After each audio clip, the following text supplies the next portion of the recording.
The triumph of the Venetian method, or what does not want to be exhausted and which cannot begin.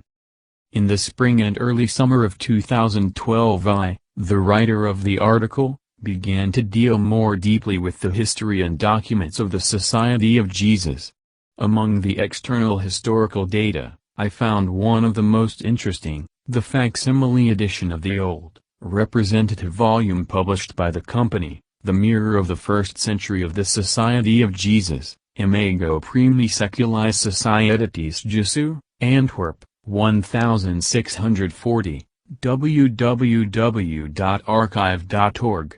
The approximately in the 1,000-page work in Latin, which puts the company above all else in its title style. There are also 125 figures with a longer poem. The images are permeated by the spirit of ancient Rome, with pagan gods, names, and literary references that explicitly support Dr. Steiner's statements about the antique, occult Romanist, great power character of the Jesuit order. One or the other Jesuit figure is surprisingly suitable for comparing them, for example, also with the more well-known Masonic seal on the $1 bill, which could be another addition to the exploration of Jesuit-Masonic relations. Dr. Steiner, based on his intellectual research, gave a glimpse into the cards of background powers, pointed out as early as the early 20th century that these two secret fraternities were high-level, visionary initiators in the 18th and 19th centuries. In the 16th century they formed an alliance to exercise their influence effectively based on Imago. It seems that the foundations of this were ready as early as the early 17th century. The inscriptions in the Jesuit figures do express the ancient Roman attachments of the order. In an initiation scene, for example, above an illuminated triangle is the ancient school of science and below is the inscription Temple of the Divine Palace, so this is not the secret of the Trinity. Moreover, the later Masonic symbol, the compass, appears in the hands of one of the figures, while in another image the pyramids protruding from the water symbolized the 4-degree initiation. On the seal of the dollar, the all-seeing eye above the truncated pyramid carries the same meanings, referring to the invisible initiates of the New World Order. Even the wording is the same on the caption of the dollar in the Jesuit figure. The Latin verb support, approve, appears in the figure on page 201 of the Imago in the form us, and on the $1 mark in the form annuit. The Jesuits were never as eloquent about their own true roots as they were in Imago, but they regretted it, and after the publication of the volume they tried to buy every copy. See description for this antique book. These symbols, as well as the inscription "In God We Trust" on the $1 reflect the struggle of the Jesuits, Freemasons, bankers over the occult, at the same time world power, which, together with the external power, encircles the world, arbitrarily consecrating themselves to God. With references. And we are reminded of the lines of the Gospel, "The kingdom of heaven shall be taken away by revelators and they shall show themselves as gods." What kind of forces support this conspiracy against the real salvation and free development of mankind? What kind of empire, world union is fabricated over our heads? Through the experimental introduction of wars and false, destructive ideas and systems, 20th and now 21st century, September 2001. After 11?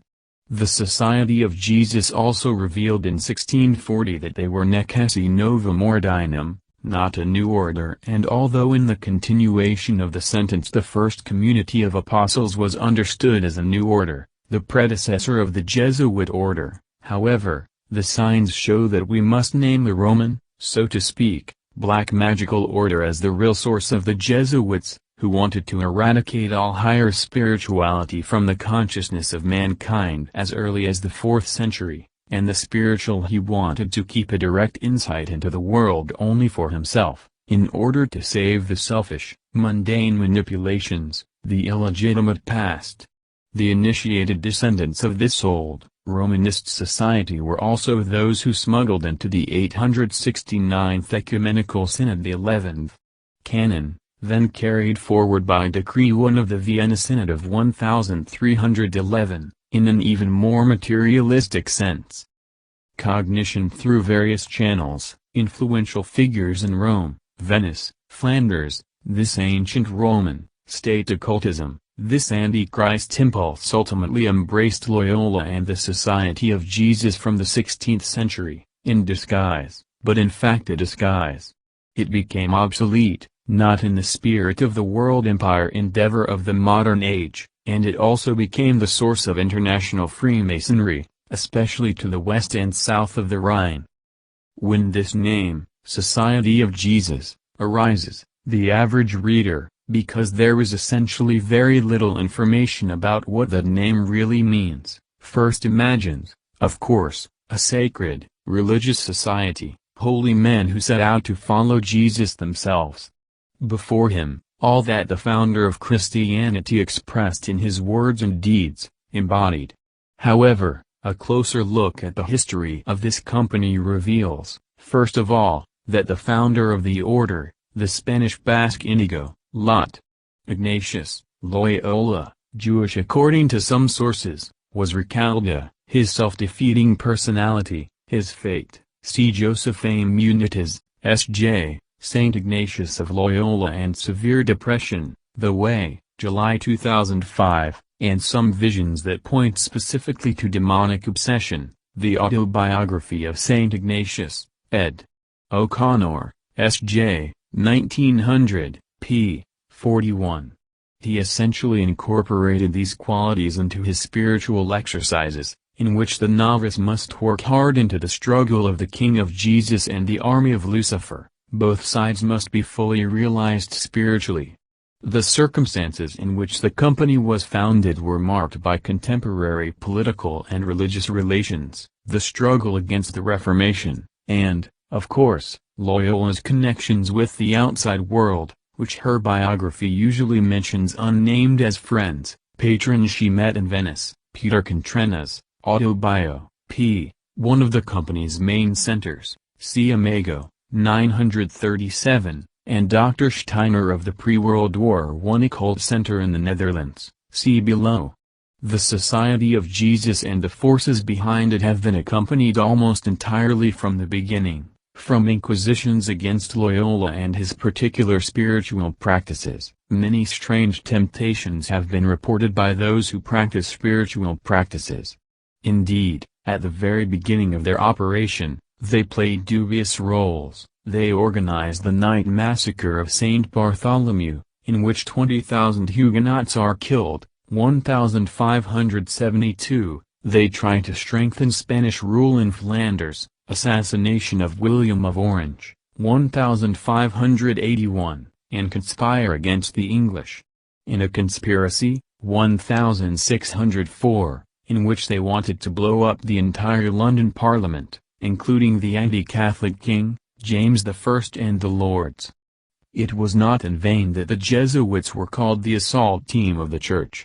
In England, they had close relations with the British Catholic aristocracy, above all with the Howards, the Dukes of Norfolk, and the Ceciles, the Counts of Burghley, and the Marquis of Salisbury. The association was also called the Venetian Party, see Tarpley et al. These Anglo-Jesuit relations were continued in the 19th century by the Rose Milnor, or Round Table. The picture of the Jesuits, then, is far more complex than considering them merely as a religious congregation of pious men. Against the Reformation, the renewal of the world, the impending cosmic wit 1618. From their assassinations in the 19th century to the peak of their power and wealth, through the interval of a 41-year-old, unfortunately unsuccessful papal ban, 1773 to 1814, this order, which was hated by almost everyone, was problematic and even diabolical. Conditions of the modern age, when, in addition to their usual role, mission, teaching, they lined up for the long-term goals of Anglo-Americanism.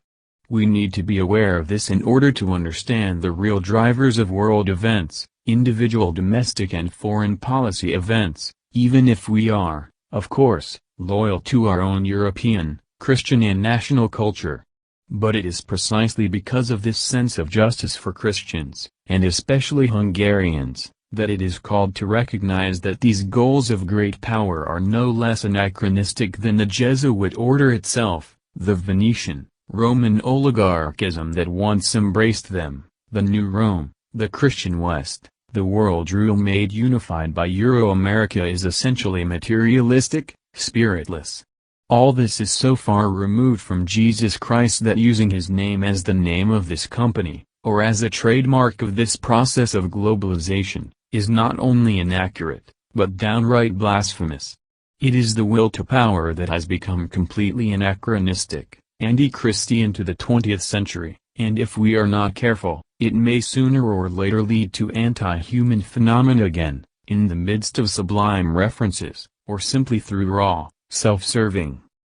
When dealing with the evolution of history, one loses in detail, or in the completely meaningless partisanship and other biases, if one does not try to understand the main directions, used by individual leading groups, social strata to legitimize themselves in the eyes of opposing groups, powers and the vast majority, wealth, power, weapons, technology, ideology, media, God, and how they want to gain more and more power through their means to do.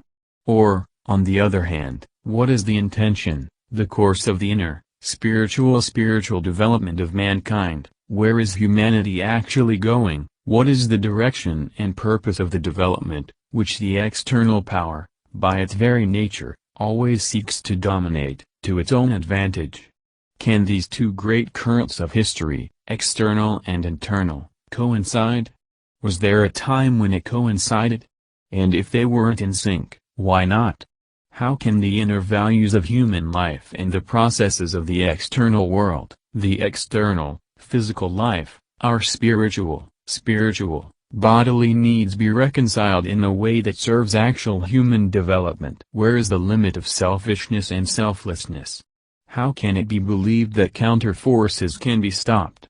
How long can world history be diverted? What to do if both sides, pros and cons, the thesis and the antithesis, the revolution, are busy? End of Part 1.